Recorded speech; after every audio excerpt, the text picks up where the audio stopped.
général. Voilà, une loi doit être portée générale. Donc, vous devez conseil constitutionnel, vous utilisez des arguments de fond, de forme, des révisions article 37, révision de la Constitution sur certaines dispositions. Pourquoi révision il dit l'esprit de la révision, la lettre, le contenu de la révision, moi article yi fa nek yoyep dañ ko saytu xol ko bu baax et je crois que amañu président di ko wara promulguer dina forcément dem conseil constitutionnel. Su fekkee conseil bi kii na ci président dina demander seconde lecture et tout ça dina def ay démarches yoo xam ne dina ko may peut-être mu indi ay galgal par rapport ak démarche boobu parce que ñu ngi ci un régime Sénégal dañoo nekk un régime très présidentiel boo xam ne président dafa fort dafa am doole. Il a souvent le dernier mot. Neexul xeexal. Pour ne pas dire toujours. Parce que Senghor bi Senghor jógee ak Dia ci seen difficulté yi le Senghor xool avec ses conseillers et Senghor avait des sérieux conseillers parce que Senghor contrairement peut-être que xamuñu parce qu'à l'époque ñii ay jeunes lañ ñii juddooguñu mais Senghor dafa amoon ay conseillers voilà ñi ko wër ñi ko doon conseiller état doon ay caaxaan. Il avait des sérieux conseillers. Nous avons dans tous les domaines, le domaine constitutionnel, le domaine administration, État, armée, sécurité sociale, Senghor était bien entouré. Nous avons actuellement posé des rôles. Senghor, c'est théoricien là. Parce que Senghor, quand vous dem ci archive yi, di nga lire li mu bind yépp sur la détérioration des termes de l'échange. Nga xamni au niveau du commerce international ak yoyu Senghor da ci théoriser ba son nga xamni jëlu won l'état à la légère daf ko doon liggéey di ci sonn di ci liggéey di tek pas par pas et donc dafa verrouiller bi mu dé ba Dia discuter pouvoir mu ni non mënuma gérer un état avec bicéphalisme c'est-à-dire ñaari bopp ñaari koy yi naan ci mbalka bi ce qu'on va faire mooy kenn mooy décider keneen ki topp ci ginnaawam c'est ça qui est valable mu xool également su fekkee assemblée dem na ba am yenn yi majorité yi wala bokk yenn yi kii est-ce que bu ñu bloquer le fonctionnement de l'État ñu xool jël ay mécanismes comme le vote bloqué ay ordonnance ak yooyu ñu jël c'était dans l'intérêt de l'État. Si parce que sinon un jour day am blocage parce que en réalité maa ngi koy fàttali souvent d'ailleurs loolu moo daloon le fële waa Guinée-Bissau ñoom verrouillé du coup bi Domingo Chimes Pereira ak le PAGC amee la majorité à l'Assemblée par rapport au président José Mario Vaz à partir de ce moment-là lépp dafa bloqué kenn votetul loi kenn votetul budget dara doxul militaires yi CEDEAO yi ñëw stationné pour éviter ñu xeex président bi di doxal fe premier ministre ancien premier ministre bi ñu limogé mooy Domingo Chimes Pereira te moo nekk le président du parti majoritaire PAGC nekk fële di doxal bon réew mi taxaw noonu quoi ba créé Embalo di falu blocage boobu moo fa nekkoon du coup fii c'est pas possible fii dañu wut ay mécanismes yoo xam ni bis bu assemblée nekkee ci nii comme nii parce que léegi nag dugg nañ ñu faatu ci cohabitation on est en pleine cohabitation léegi ne dootul douce mu ngi commencé xaat mu ngi commencé durcir mu ngi commencé difficile cohabitation boobu bis buñ ci duggee du tere le président de la République garde ses prérogatives de président de la République or fii initiative yi jël yépp en réalité c'est pour wàññi dooley président de la République donc loolu foofu la initiative yi jëm comment faire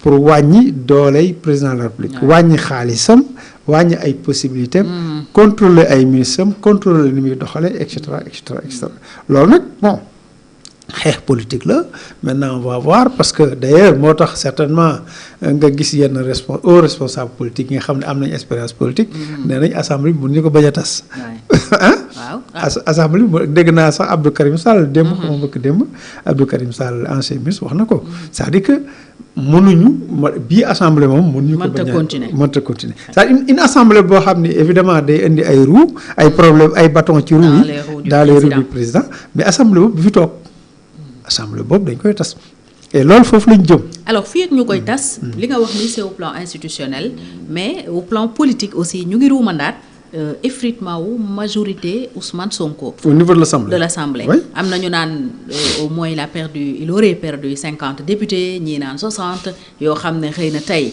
ils sont encore dans la majorité Pastef nii théoriquement mais dans la pratique ils sont avec Diomaye ñoom ñu ngi weddi ne tous les 130 députés se réclament de Pastef et sont avec Ousmane Sonko mais keroog Senghor moo nekkoon sama gan maa ngi koy nuyu au passage wax na fi lu am solo par rapport ak convocation ou session extraordinaire parce que la légalité aussi de cette convocation là de la session par le bureau se discute le spécialiste parlementaire Alioune Souaré mi ngi ciy wax Ousmane Sonko paraît-il moom la doon tontu keroog ci ubbi bi am na nombre de députés bu ñu war a am pour convoquer la session extraordinaire est-ce que dañu amoon jafe-jafe pour dajale loolu wala est-ce que mun nañu xalaat effectivement ne Ousmane Sonko téewatul la majorité Pastef les 130 députés ci ay loxoom est-il possible que Diomaye am ñoo xam ne xëcc na leen ci ba ñu toll ci lim bi ñuy avancé mënul ñàkk parce que gis nañ ko ci ministre yi. waaw gis nañ Diémé gis nañ Sy. non il y a 2 députés même yoo xam ne dem nañ nekk ministre. très bien Abdou Lahad Ndiaye. voilà ak la ministre là de la famille. très bien. nga xam ne am na yeneen députés yoo xam ne dañoo xam ne suñu waxee ñu dàq leen Pastef c'est-à-dire que mënoo génn ci parti bopp génn ci parti da ngay perdre sa mandat député. loolu moo leen bloqué. mais mës nga gis yow bi waa Pastef toogee ba léegi mës ngaa gis session bu am solo noonu député yi absenté. absence yu bari. à ce point c'est-à-dire presque 1/3. parce que 2-3 la wax ne ils sont excusés. waaw ñoo xam ne wax nañ li tax ñu absenté. mais pour les autres il n'a rien dit. waaw parce que Amadou Ba sax jéem na justifier ni député bu fi absenté rek wax nga li tax nga absenté tey c'est accepté c'est compris bon bref je crois que évidence mooy loo xam ne wóor na leer na mooy am na député yoo xam ne moom àndatuñu ak Sonko ça c'est clair. c'est comme ay maires yu àndatul ak Sonko c'est comme ay ministres yu àndatul ak Sonko ay DG yu àndatul ak Sonko ay PCA yu àndatul ak Sonko de la même façon am na à l'Assemblée des députés yu àndatul ak Sonko et c'est sûr boo xoolee actuellement Diomaye day continuer le travail parce que loolu ab liggéey la damay renvoyer d'ailleurs tout à ce qui se passe en Afrique le président Félix Tshisekedi bi muy toog amul majorité à l'Assemblée. Joseph Kabila moo yoroon majorité bi ak 200 députés. bi ñu demee deal bi éclaté ñoom ñaar comme nii mooy projet bi. ñu projet bi éclaté fii. deal bi éclaté ci di soxla majorité à l'Assemblée. dafa renverser la majorité. am na nag député yu foofu yu ni au niveau du Congo. ñu ne tant de milliards lañ leen jox wala tant de millions lañ leen jox.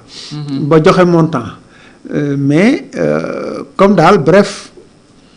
xeex la xeex politique la c'est sûr que man bokk maa ngi door a gis une telle absence benn nombre absence bu toll noonu pour une session aussi importante ci nga xam ne waa Pastef dañu gëm Ousmane Sonko dañoo fonk Ousmane Sonko d'habitude de mot d'ordre Ousmane Sonko dañ koy fonk am na ñoo xam ne déjà bu Ousmane Sonko toogee rek dañu bëgg a toog wan ne ko ñu ngi nii même bu ñu feebaree sax wan ne ko ñu ngi nii parce que soo demee ba naan ñu naan Ousmane Sonko ñu naan sallallahu alayhi wa sallam astafurlah mais c'est ça c'est grave xam nga ni ñooñu duñu absenté ay session donc ki absenté session xam na li muy def surtout session boo xam ni Ousmane Sonko moo ko bëgg waaw loolu moo ko convoqué extraordinaire lañ wax ndax normalement ñu ngi ci vacances xam nga lu extraordinaire nag dafa extraordinaire waaw mais ñoom ñooñu nag seen absence boobu c'est extraordinaire absence bi c'est extraordinaire waaw parce que c'est pas ordinaire daa ñu ko faral di gis donc véritablement moo lay wane am na lu yëngatu et donc lu yëngatu noonu day continuer c'est-à-dire que Diomaye sans mu wax ci dara bul fàtte ni moo yoroon secrétaire général du parti moo yoroon liste yaag commission yaag comité yaag nit ñaag di wax ak ñoom di duggante ak ñoom te de la même façon mën na wax ak ñoom mën na duggante ak ñoom et c'est sûr que mu ngi def liggéeyam et donc am na résultat boo xoolee à l'Assemblée presque c'est 1/3 pratiquement des députés di absenté bon pourquoi s'absenter loolu mooy ça veut dire que c'est suspect et parce que mënuñu ni Pastef au revoir je ne dois rien à Ousmane Sonko comme ni ko ñenn ñi waxee xam boo waxee loolu mooy yow perdre nga sa mandat bon comme ñi ma ko nag parce que bëgg nga garder sa mandat da nga naan patt boo xam nga patt kenn du la ko reprocher waaw xam nga dañ ne en général dañ naan qui ne dit rien consent. En droit, qui ne dit rien ne veut rien. boo nee pat kenn mënu laa reproché pat. ah ba ñu waxee nga ni pat. kenn du xam foo féete. on peut rien te reprocher sauf dans les relations d'affaires. Les relations d'affaires commerciales on sait que amoon ngeen habitude ay livraison nangam boo noppee ça veut dire que ça continue. mais en dehors de certains cas spécifiques comme dans les relations d'affaires ak yooyu dans ces milieux là spécifiques faneen fu mu mën di doon boo nee pat bëggoo dara. la preuve enquêteurs yi mën nañu laaj nga ni pat. parce que loo wax. yaa ngi fàttali ko c'est contre toi. waaw yaa ngi fàttali ko Hissène Habré. oui pat bi la maye. oui c'est-à-dire que Hissène Habré jugé pour l'histoire. xam na ne lu mu wax rek ça sera retenu dans l'histoire. et donc moom bëggul retenir quelque chose de lui. Karim Wade adopté wul woon méthode boobu aussi. si je crois. quelque part je crois parce que bëgguñu. l'histoire retient que ñoo wax lii ñoo wax lii à Dakar donc vous voyez donc loolu moo tax fii aussi ñoom patt gi absence bi ak patt la parce que boo ñëwee di nga voter di nga wane sa bopp te mënoo ñëw ba pare di contre ñàkk a ñëw bi rek déjà en soi ab acte de défiance la loolu moom amul sax moo dem te ñëw à moins que nga feebar évidemment attesté bu ñu ñëwoon voté contre peut-être kenn du ko xam le vote est secret. le vote est secret. waaw waaye xam nga rek fii faut faire attention parce que ñoom ils se méfient quoi donc du coup li gën ci ñoom mooy voilà. peut-être absenté. absence bi c'est plus flagrant. c'est plus flagrant parce que absence bi aussi day signal la à Diomaye. oui est-ce que ce n'est pas par rapport à Diomaye alors. waaw signal la pour waaye bàyyi ko foofu waaye kii daa soof. waaw ñëwuñu mënu ci dara ñëwuñu les ainsi de suite donc yu mel noonu je crois que wane ni am na effritement évidemment Pastef am na ñu ngi mobiliser di jaay seen carte c'est normal parti bi am na doole oui mais attention mu ngi aussi doole ji am na vague de démission doole ji mu ngi wàññeeku là aussi c'est une réalité boobu aussi buñ ko fàtte buñ ko bàyyi buñ ko néewal parce que c'est processus la boo xam day continuer buñ ko négliger en fait. alors vague de démission boobu aussi bien peut-être ci DG yi yenn responsable yi ba ci assemblée bi qu'est-ce que ça signifie réellement que Diomaye mooy def un travail de fourmi di tibb ci